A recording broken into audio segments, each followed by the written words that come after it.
enfocada obviamente a pruebas físicas. ¿Qué será una prueba estática?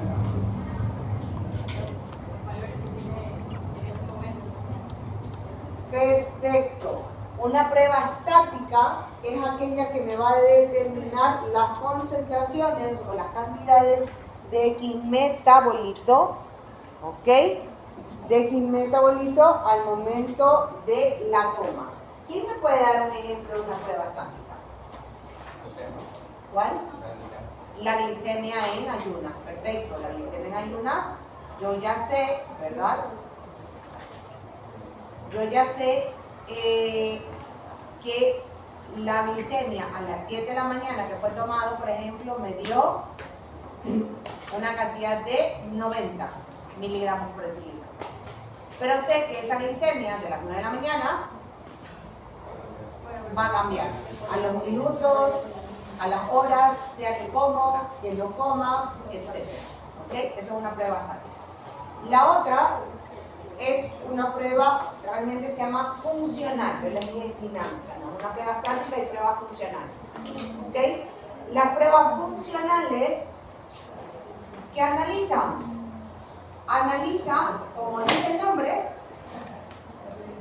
el funcionamiento, la fisiología por la cual se obtienen esos resultados. ¿Ok? ¿Quién me puede dar un ejemplo de una prueba funcional? Donde yo sé que para obtener ese resultado, ¿verdad? Ese resultado de esa prueba, en mi cuerpo se dieron un sinnúmero de fenómenos. De Colesterol, 3. de hormonas tiroides. Todas las hormonales, perfecto, alguien me decía la T3, exacto. Todas las pruebas hormonales son consideradas funcionales, porque yo sé que en todas mis pruebas hormonales tenemos un eje hipotálamo, hipoficiario, órgano diana. Ejemplo, las hormonas tiroides. ¿Ya? La del colesterol es una prueba realmente estática. Me va a dar lo que tengo al momento de la toma e incluso también dependerá de cómo fue mi alimentación días antes. Si yo cumplí el ayuno de las 8 horas, que se suele pedir como mínimo, ¿okay? 10 de manera idónea, no más de 12. ¿Ok?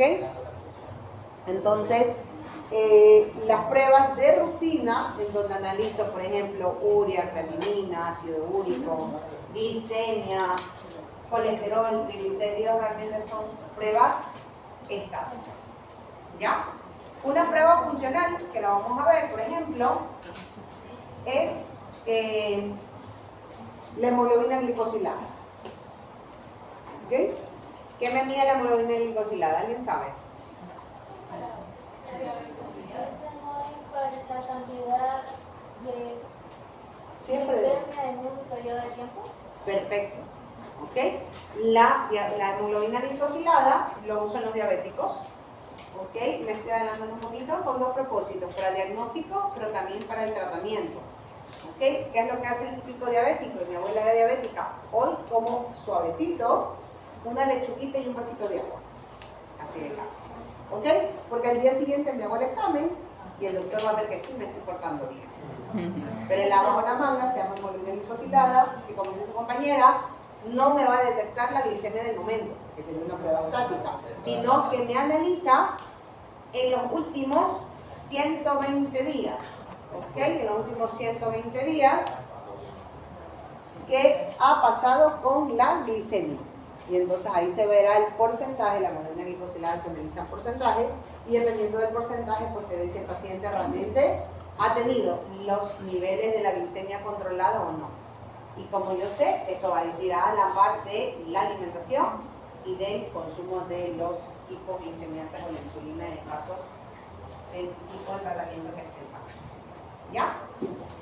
Entonces, con esta introducción, que tenemos dos tipos de pruebas, estáticas y dinámicas, con sus ejemplos,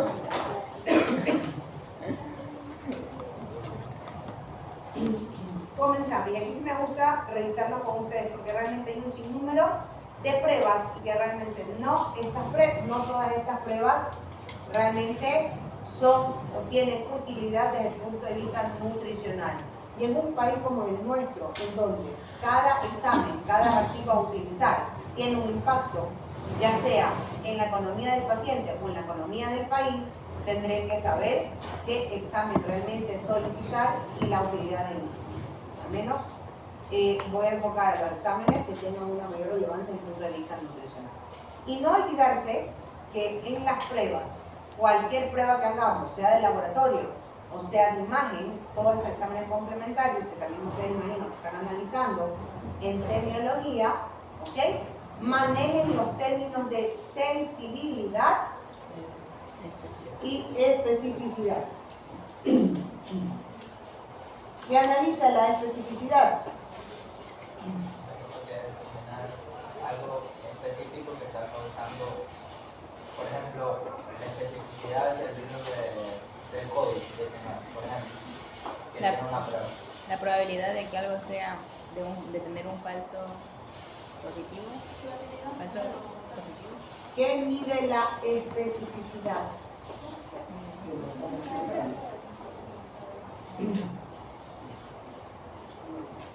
¿Qué mide la especificidad?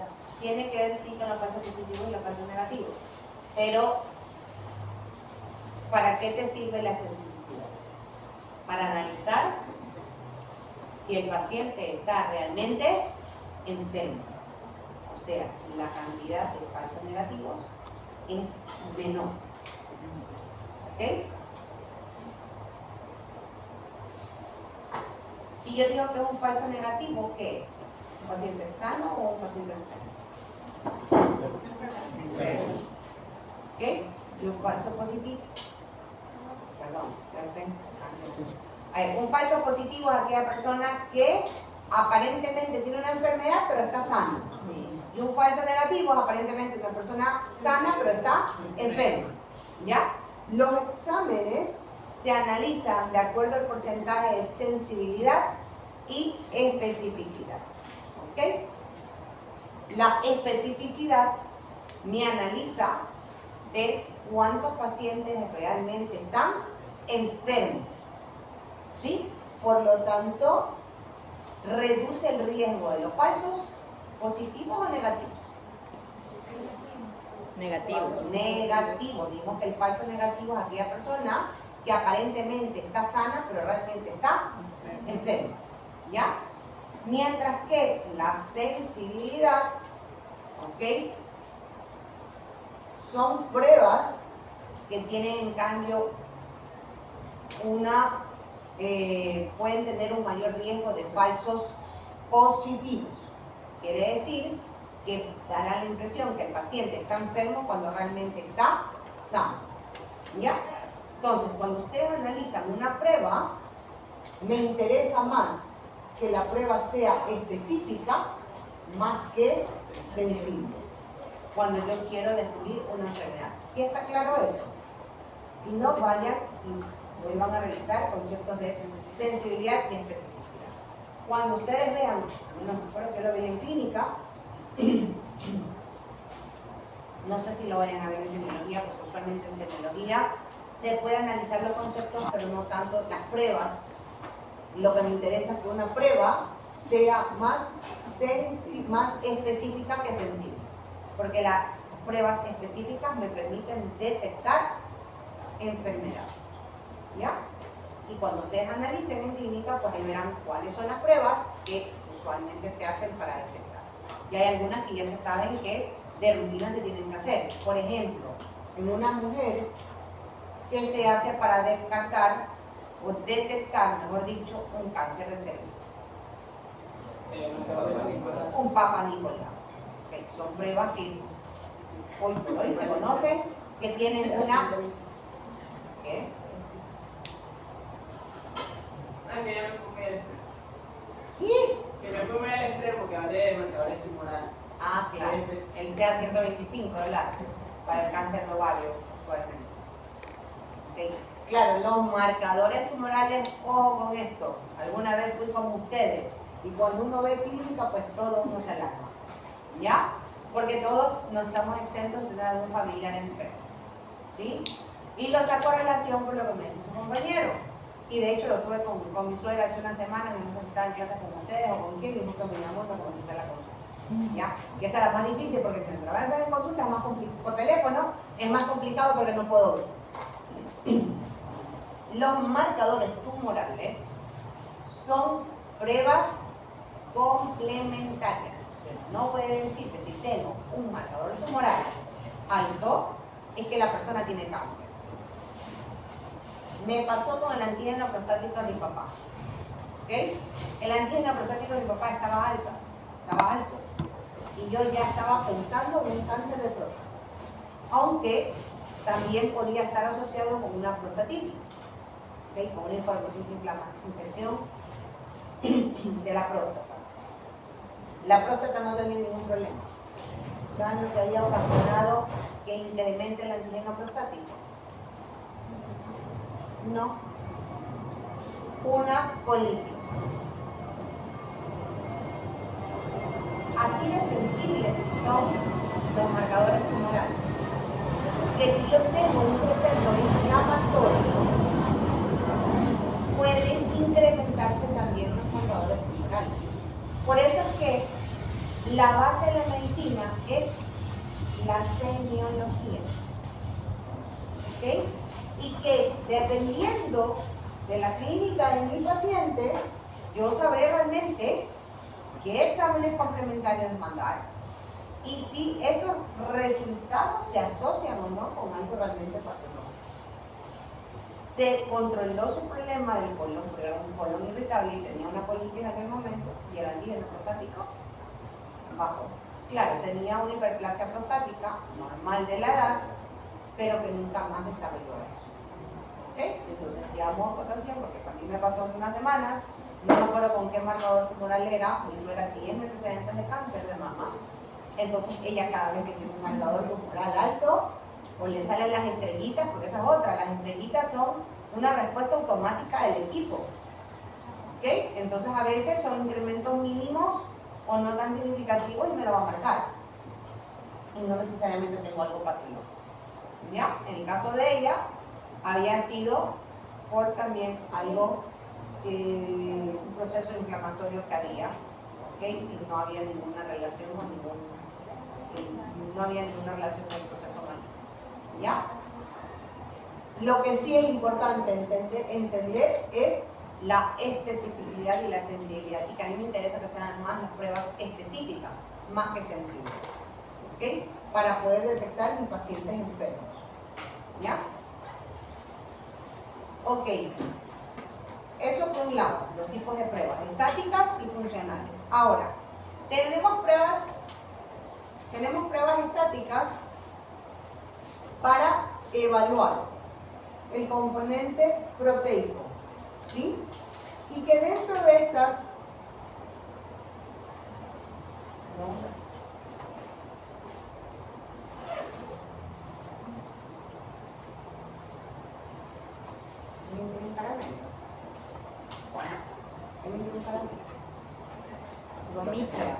Gomita. de lo que sea.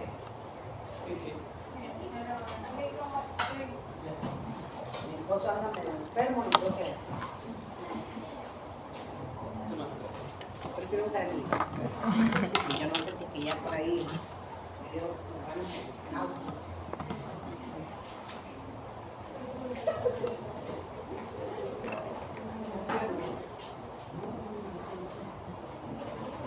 Ok. Ok, entonces, cuando nosotros analizamos estas pruebas estáticas, ¿okay? En el capítulo 7, si me están siguiendo, el capítulo 5, perdón, hablan de las pruebas para evaluar el estado proteico, ¿ok? Y las divide en el balance nitrógeno, en las pruebas somáticas y en las pruebas viscerales, ¿ok? Ustedes saben que las pruebas somáticas se refieren a ¿qué?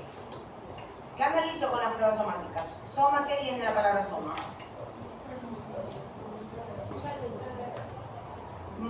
Bueno, más se refiere a la parte muscular. Creo que alguien lo mencionó por ahí.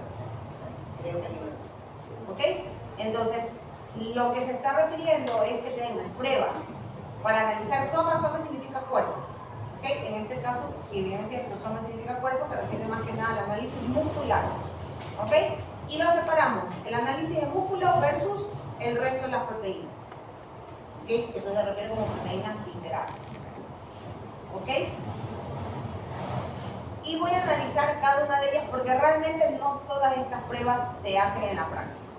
Vamos con el balance del nitrógeno como una prueba somática, pero una prueba estática para evaluar el estado nutricional. ¿Ok? El balance del nitrógeno, ¿por qué lo ponen como una prueba para evaluar el estado proteico? Porque si ustedes recuerdan, como concepto, el valor biológico de las proteínas, ¿qué significaba el valor biológico de las proteínas? Tenemos el parcial pasado. Perfecto, Rubén, ¿puedes decírmelo? Era la cantidad de nitrógeno que me aporta una proteína. Y que de acuerdo al valor biológico de esta proteína, tengo proteínas de un alto valor biológico y tengo proteínas de un bajo valor biológico. ¿Ok? ¿De qué dependía que una proteína sea de alto o de bajo valor biológico? Que ese nitrógeno, ¿verdad?, que me aporta la proteína, no solamente sea un alto contenido, sino que también tenga la capacidad de absorberse y de retenerse. ¿Ok? Dependiendo del tipo de proteína que se recomienda que dentro de mi alimentación por lo menos sea un 50% de mi proteína de la alimentación sean de alto valor biológico. ¿Ya? Y sabemos que todas las proteínas de alto valor biológico son de origen animal. ¿Ok? Entonces, cuando yo analizo el balance de nitrógeno, justamente estoy analizando es eso. ¿Cuánta cantidad de nitrógeno tenemos? ¿Ok? Existen dos formas de analizar el balance de nitrógeno y tienen abajo las fórmulas. A nivel sanguíneo, por una prueba sanguínea, o por una prueba de orina. ¿Ok? Si se dan cuenta que tenemos ahí dos fórmulas. ¿Ok? Ahora, en la práctica, ¿para qué se usa el balance de nitrógeno? Única y exclusivamente en pacientes renales. Exacto. ¿Ya? Entonces, ¿utilizo esto para evaluar el estado proteico de las personas? Usualmente no. ¿Qué analizo? 3 exámenes. Proteínas totales y sus fracciones, albúmina y globulina. Eso no está en el libro. ¿Ok? Si yo quiero, repito, analizar el estado proteico de una persona, tengo que analizar proteínas totales y sus fracciones, porque recuerden que las proteínas totales en sí no me dicen nada, es la suma de la albúmina y la globulina. ¿Ok? Por eso pido proteínas totales, albúmina y globulina. Teniendo una mayor importancia, ¿cuál? Ya lo hemos mencionado anteriormente. La albúmina. La albúmina es la proteína que en mayor cantidad, mayor proporción, perdón, está en el espacio extracelular y es el que se une a los diversos vehículos, se une a diversas sustancias, perdón, incluidos los fármacos. ¿Okay? Incluidos los fármacos. ¿Ya? El balance de nitrógeno, repito, no se lo utiliza realmente en todos los pacientes para evaluar el estado proteico, muy utilizado en los pacientes renales. ¿Y qué es lo importante por ahí de resaltar en esta prueba? ¿Ok? Que siempre mi balance de nitrógeno deberá ser neutro, deberá ser cero. ¿Qué quiere decir eso? Que la misma cantidad de proteínas que yo consumo deberá ser la misma cantidad de proteínas de utilizar, de consumir, de gastar, por decirlo así. ¿Ok? Entonces, un balance normal es aquel que sea cero, y eso se llama balance neutro. ¿Ok? Cuando yo el balance de nitrógeno lo tengo hacia lo positivo o hacia lo negativo, aquí cambia un poco la interpretación. E incluso lo que significa cada uno de ellos. El balance negativo siempre va a ser algo patológico, porque quiere decir que yo estoy consumiendo o perdiendo más proteínas que la que estoy yo en mi alimentación ingiriendo. ¿Ok? ¿Qué patologías entran como un balance negativo?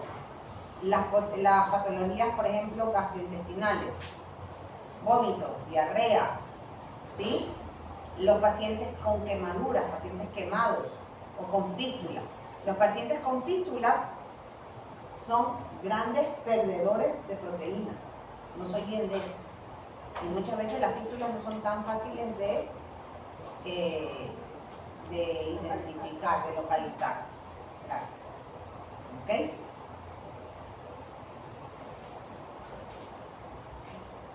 Ahora, un balance positivo puede ser, por ejemplo, el embarazo. No un estadio patológico, pero voy a tener una mayor demanda. Por eso yo tengo que aumentar más. ¿Ya? El consumo de la misma. O puede ser, por ejemplo, durante la niñez, y es justamente en ese periodo de crecimiento que tengo un mayor consumo, pues también puede ser un balance positivo, porque necesito más proteínas, mi cuerpo está demandando más proteínas. ¿Ok?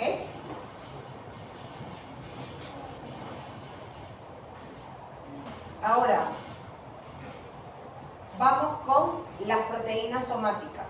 En el libro, ya quedamos claros qué examen sí realizo para evaluar el estado proteico. Ahora, ¿cuáles son las proteínas que voy a evaluar para...? Perfecto, presentales algunas globulinas. El balance nitrógeno usualmente se lo utiliza con los pacientes renales. ¿Okay? O si yo quisiera analizar el balance, aunque, repito, usualmente no se lo hacen. Por ahí quizás en personas con alguna patología como tal que yo quiero establecer. ¿Ya? Proteínas somáticas. Asimismo, tengo 3 pruebas, de las cuales estas 3 pruebas realmente en la práctica no se utilizan.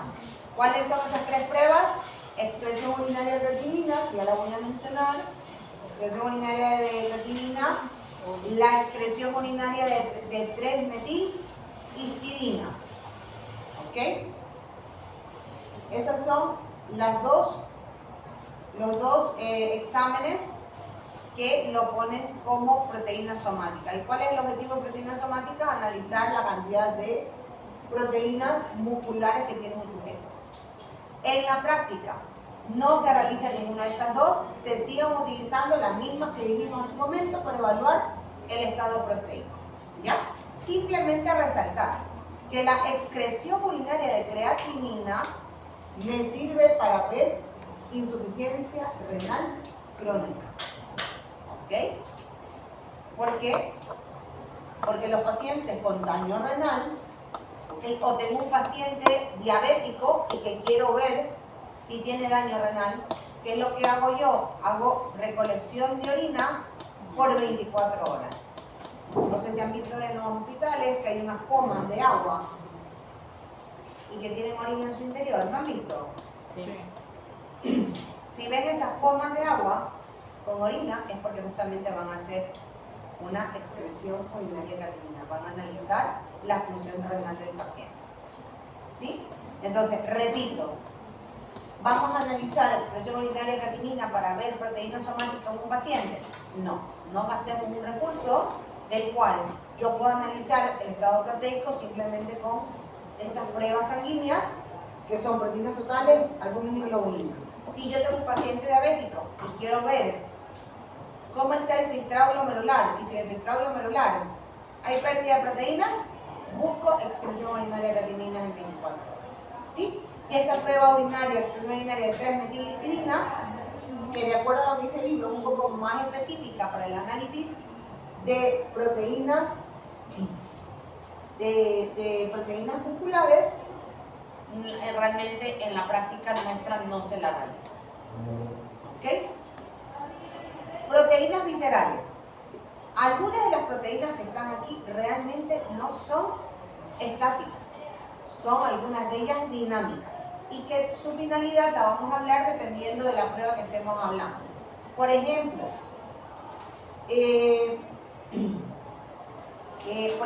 aquí me hablan de la ferritina y de la transferrina.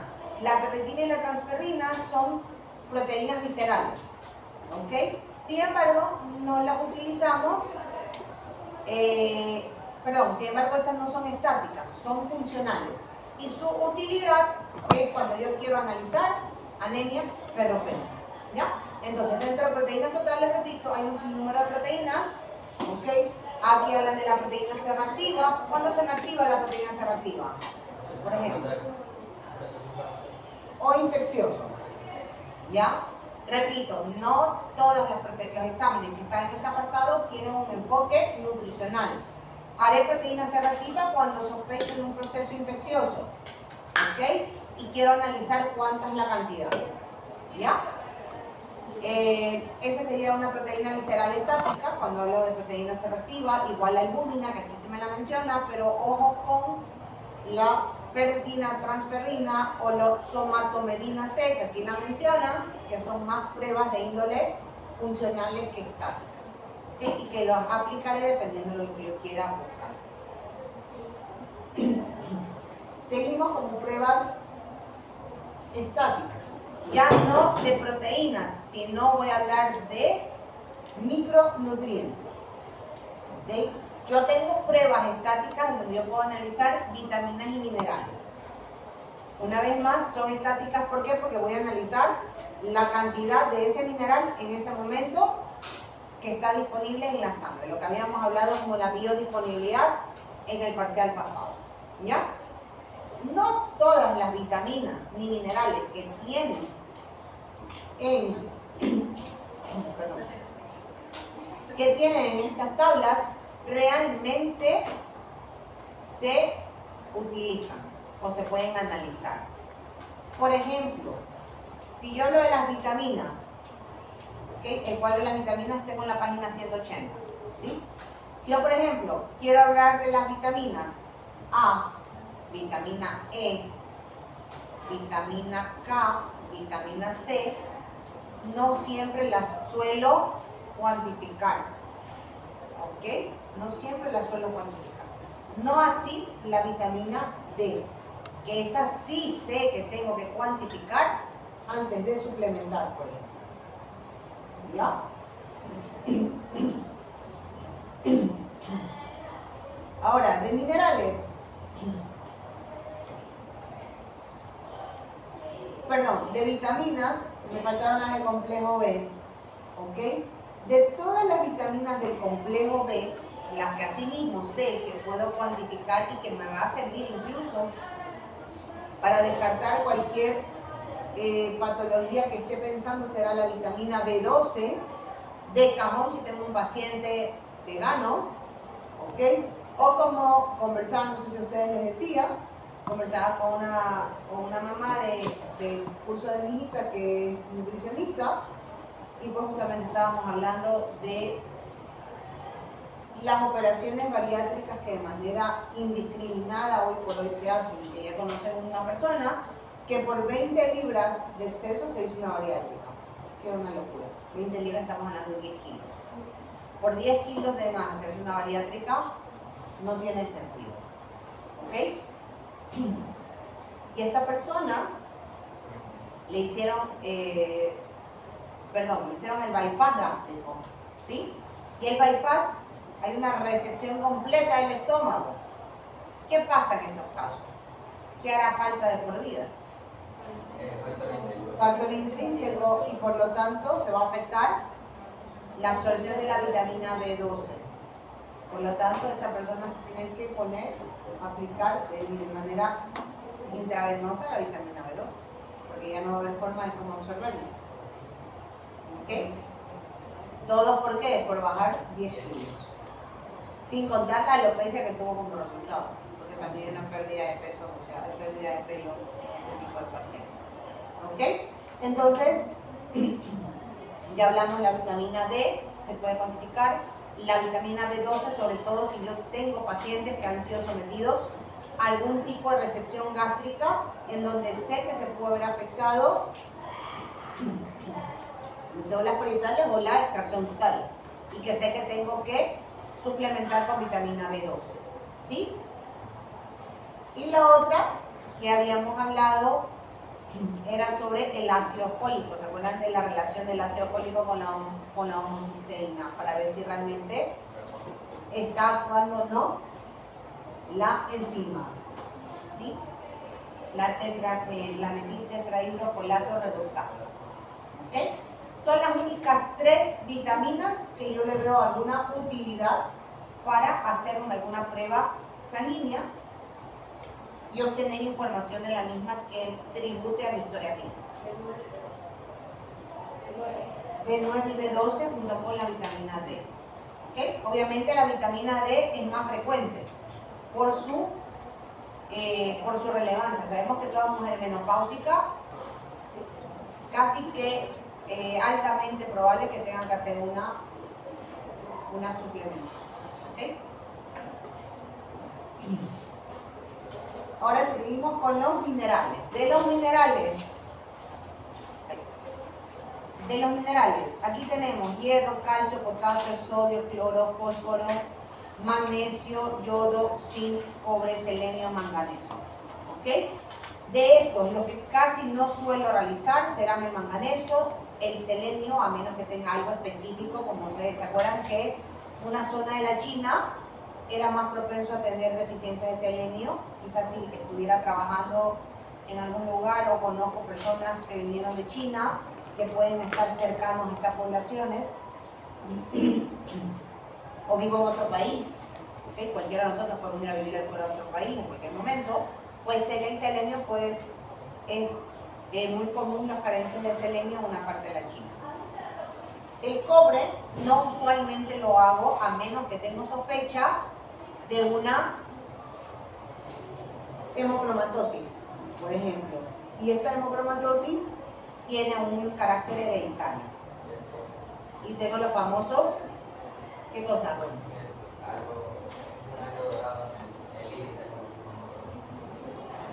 Si mal no recuerdo, cuerpo de Heath y Flash. No era de Heath y Flash, o algo así. Pero bueno. Son unos corpúsculos que, como dice su compañero, los vamos a ver a nivel del ojo. ¿Ok? Pero usualmente no lo hago. Igual el zinc. ¿Ok? El zinc no suelo realizar. No así el yodo, magnesio, fósforo, cloro, sodio, potasio, calcio y hierro. Hierro, ¿en quiénes haré? En todo paciente que tenga sospechas de anemia clorogénica, ¿ok? En mujeres que tienen menstruaciones abundantes también lo haré, ¿ok? El calcio lo haré sí o sí cuando yo quiera suplementar. Recuerden que lo hablamos, calcio sérico, calcio iónico, vitamina D, ¿ok? En sangre más la prueban ahorita que aquí no lo menciono. Cuando analizo sodio, potasio, cloro, fósforo, magnesio, calcio, ¿cuándo analizo estos? ¿Cuándo? Perfecto, yo no voy a mandar por mandar. ¿Ok? Si yo tengo un paciente que acaba de pasar por un medio, estar expuesto por muchas horas al sol, porque estuvo parado en un evento o porque estuvo en una competencia, ¿okay? Como fue el caso clínico que les mandé de manera inicial, pues en esos casos yo voy a evaluar electrolitos. ¿Ok? Ojo también, con bebedores de altas cantidades de agua, aquellos que superen los 4 litros de agua. Háganle también una analítica electrolítica. ¿Por qué? Perfecto, como dice Rubén, aquellos tomadores de más de 4 litros de agua, saben que puede haber una toxicidad hídrica por encima de los 7 litros. ¿Ok? En aquellos pacientes que son bebedores de altas cantidades de agua, el agua pura va a producir, como dice Rubén, puede producir una dilución de los electrolitos. Entonces el exceso de agua pura lo que va a producir es una hiponatremia. Y ustedes saben que el sodio también interviene en la regulación de la presión arterial. Entonces, si un paciente por ahí refiere episodios de lipotimia, o de síncope y toma altas cantidades de agua pura, pues no descartar que su lipotimia o síncope no hay nada patológico, simplemente lo que está produciendo es una hiponatremia por dilución. ¿Ya? Y pues el yodo, todos sabemos y por qué la relevancia del yodo, más adelante lo voy a volver a hablar como una prueba de rutina. ¿Ok? ¿Para qué me sirve el yodo? Pues para analizar también el consumo del yodo junto con las pruebas tiroideas. ¿Ok? Sobre todo si tengo dudas sobre el consumo de yodo en mi alimentación. ¿Okay? Hago mejor una aclaración. La realización del yodo no siempre es frecuente. No siempre es frecuente el yodo como mineral. ¿Sí? Se hacen las hormonas tiroides. Pero si estoy trabajando en mi rural en una zona de la sierra, ¿ok? Pues plantearse por ahí la necesidad de realizar el yodo para ver si estamos consumiendo cantidades adecuadas o no y ser esa la causa del por qué un hipotiroidismo, por ejemplo. ¿Ya? Quiero saber si hasta ahí hay alguna pregunta con las pruebas estáticas. ¿Ok? Entonces, no nos olvidemos, de todas las pruebas que he analizado, la prueba que me sirve para evaluar el estado nutricional de una persona, ¿cuál será? Proteína total, albúmina y globulina. El resto de las pruebas que he hablado, ¿okay? Como el yodo, el hierro, los electrolitos sodio, claro, sodio, calcio, cloro, potasio, ¿ok? Si es que tengo alguna patología que por ahí, algún trastorno que me esté llevando, ¿sí? ¿Lo puedo decir? Porque me estás consultando. Ok, su compañera me está preguntando algo muy particular de un familiar de ella, ¿ok? Lo mencioné cuando hablábamos del potasio. ¿Se acuerdan que les decía que el potasio no se podía administrar en pacientes que no saben cómo está su función renal, si su función renal está conservada o no? ¿Ok? Porque recuerden que las hiperpotasemias o las hipopotasemias pueden producirme paros en sístoles o en diástoles. Yo no sé si en aquel momento les mencioné que los pacientes cuando son sometidos a diálisis, especialmente a hemodiálisis, pueden haber trastornos del potasio. Yo no me acuerdo si se los mencioné. ¿Ok? En todo caso, si sí los mencioné, pero no se acuerdan, o si no los mencioné porque yo no me acuerdo, pues el potasio, el fósforo, también serán fundamentales en el análisis a realizar si yo tengo pacientes renales. ¿Ok? Y vamos a hablarlo más adelante también, cuando sometemos a un paciente a nutrición parenteral, sobre todo, también podría verse el riesgo en pacientes con nutrición enteral. Existe algo que se llama el síndrome de realimentación en este grupo de pacientes. Y que también tendré que hacer la analítica, sobre todo del potasio, del magnesio y del fósforo. ¿Ok? Entonces, una vez más, las pruebas de estos electrolitos, no solo pensar cómo en caso de deshidratación, sino que también podré tener la necesidad de hacerlos dependiendo del caso. ¿De manera frecuente las haré? No. Recuerden que el paciente también gasta para hacer estas pruebas y si no es el paciente es el Estado. ¿Y el Estado quiénes lo pagan? Toda la población. ¿Ok? Así que todos los exámenes, por más gratuitos que sean en un hospital, cuestan. Y no podemos, como en Estados Unidos, mandar toda la batería de exámenes porque lo cubre el seguro médico y el paciente paga. ¿Ok? ¿Alguna pregunta, duda? Vamos entonces ahora con las pruebas funcionales. ¿Ok? En cuanto a las pruebas funcionales, como muy bien lo habíamos mencionado, ¿verdad? Las pruebas funcionales lo que me van a analizar es analizar el funcionamiento, en pocas palabras, la fisiología. ¿Okay? La fisiología de cómo se obtuvieron esos resultados. Siempre serán las pruebas hormonales mi mejor ejemplo de este tipo de pruebas. ¿Okay? En el libro Asimismo, mis pruebas funcionales, tengo pruebas funcionales para evaluar proteínas, ¿ok? Pruebas funcionales para evaluar vitaminas y minerales, ¿ok? Dentro de las pruebas funcionales me dividen las proteínas somáticas, ¿ok? De los otros tipos de proteínas, ¿ya? ¿Cuántos tipos, dependiendo de las funciones, cuántos tipos de proteínas yo puedo tener? ¿Cuáles son las funciones de las proteínas? ¿Qué tipo de funciones pueden tener las proteínas en el cuerpo? Las estructurales, transporte,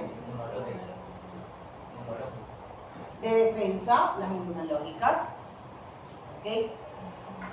Dependiendo del tipo de proteína que queremos analizar, pues serán también los tipos de pruebas funcionales a realizar, ¿ok? Asimismo, aquí hay pruebas funcionales, especialmente cuando yo quiero analizar función muscular, que son absurdas realizarlas, ¿ok? Esa es la dinamometría y la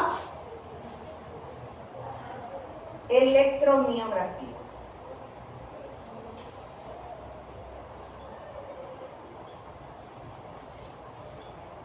Estos son los dos tipos de pruebas funcionales para evaluar función muscular que me pone el TI, ¿ya?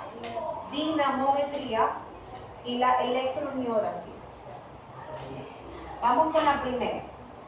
Aunque en el libro no mencionan una electromiografía como tal, pero sí me hablan de la estimulación del músculo abductor largo del pulgar de la mano, ¿ok? Que lo que estoy analizando es una raíz nerviosa. Muy parecida a lo que se hace en las electromiografías, ¿ya? ¿Para qué yo hago un análisis de la función eléctrica? ¿Para qué realizo una electromiografía?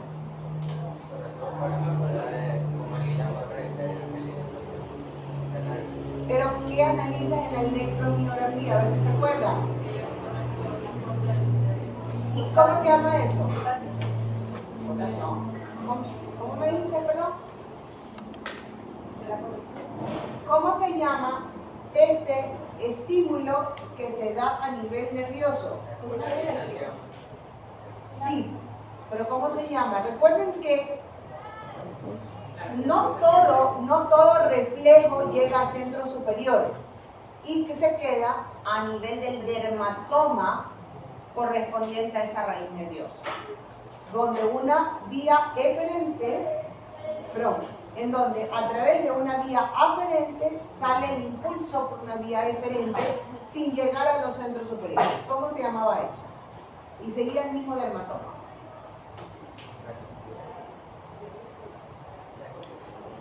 Sí, el reflejo tiene que ver eso, pero ¿cómo se llama? El reflejo es eso. Tú estás evaluando. Ajá. Y no necesariamente llegas hasta centros superiores. Eso es lo que también analiza la electromiografía. El famoso arco reflejo. El arco reflejo. ¿Ok?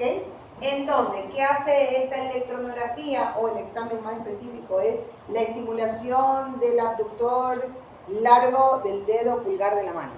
¿Ok? Lo que hago es que a través de un estímulo, un impulso eléctrico, que lo hacen unas máquinas, ¿ok? Lo que voy a estimular es la placa motora. ¿Ok? Entonces, la placa motora, ¿en dónde estaba? En el músculo.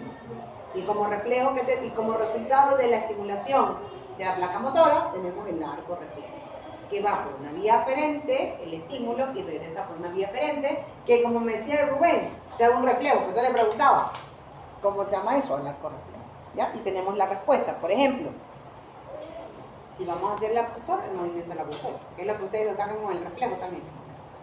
¿Ya están sacando el reflejo? Sacan el segundo reflejo.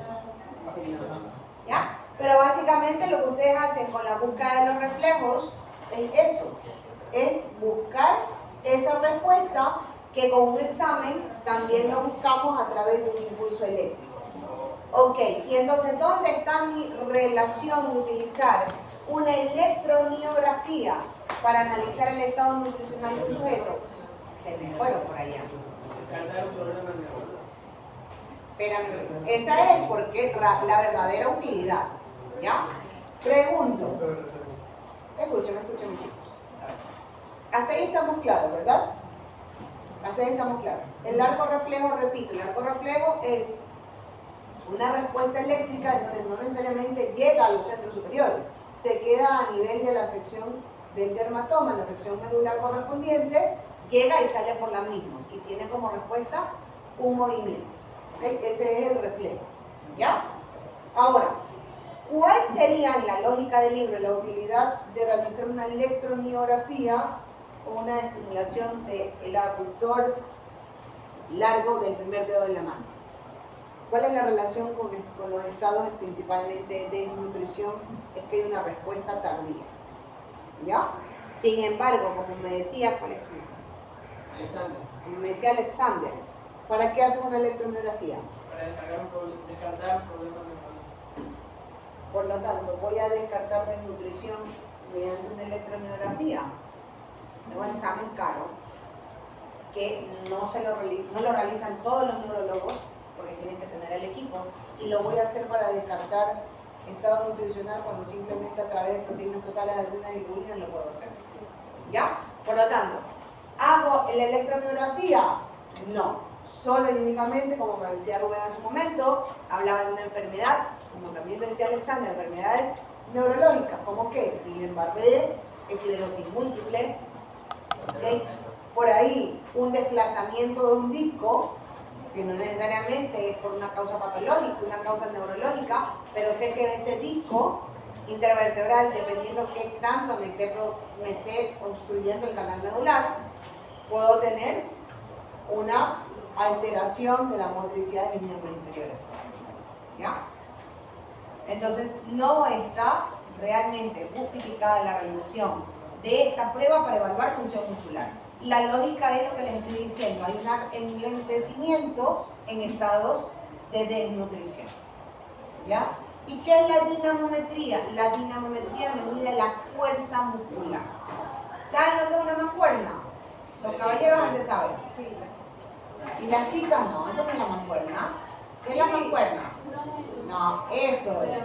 La mancuerna es ese como triangular, ¿ok? Que lo agarran con la mano, esa es. Según yo, esa es la mancuerna.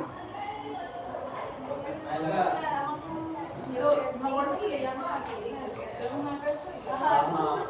Así no. O se le llama que No, la que son como unos resortes. Para pero eso brazo. es para el antebrazo. Yo sí no me acuerdo, voy a empezar a estoy confundiendo. Ok. ¿Qué le sale? ¿Le sale la pesita? Es verdad. Bueno, sí. Es el absoluto, no sé cómo se llama. Bueno, pero el dinamómetro es muy parecido a este instrumento que se utiliza en el gimnasio y que sirve para fortalecer el antebrazo. ¿Ya? El dinamómetro, busquen el dinamómetro. ¿Ok? El dinamómetro van a ver que es como especie de una pistolita, y esa pistolita ustedes hacen lo que se conoce como fuerza de empuñadura. ¿Ya? La fuerza de empuñadura. Una vez más, con los estados de desnutrición, ¿qué te sale eso?